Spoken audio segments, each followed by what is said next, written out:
ప్రతి ఒక్క కుటుంబానికి, వెనకబడ్డ కుటుంబానికి పెళ్ళైనా కానీ చనిపోయినా కానీ మాకు చేతగాట్లేదు, మాకు ఎంతో కొంత ఆర్థిక సాయం చేయండి అంటే వాళ్ళకి ముందుకొచ్చి నేను ఇయటానికి రెడీగా ఉన్నాను.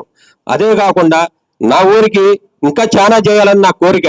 వాటర్ ట్యాంక్ ఒకటి పెడదామని, చెత్త తోలడానికి ఒక ట్రక్ ఇద్దామని, ఒక ఇంజన్ ట్రాక్టర్ ఇద్దామని, మళ్ళీ చనిపోయిన వాళ్ళకి ఏసీ ఫ్రిడ్జ్ ఒకటి ఇద్దామని, వైకుంఠ ధామానికి శవాన్ని తీసుకుపోవడానికి ఒక వ్యాన్ ఇద్దామని, ఇవన్నీ ఈ సమస్యలన్నిటికీ పరిష్కారంగా ఇవన్నీ ఇద్దామని నేను ముందుకొద్దామని, సర్పంచ్ గెలిపిస్తే ఇవన్నీ చేస్తా, ఇంకా ఇంకా చాలా చేస్తా. అజయ్ గారు మంత్రి కాగానే మనకి ఫండ్లు చాలా వస్తాయి.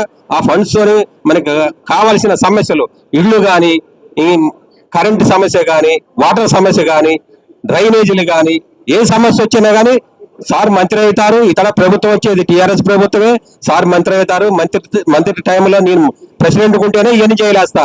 మీరు కత్తెర గుర్తు మీద అధిక మెజార్టీతో ఓట్లేసి గెలిపించేయాలని కోరుకుంటున్నాను.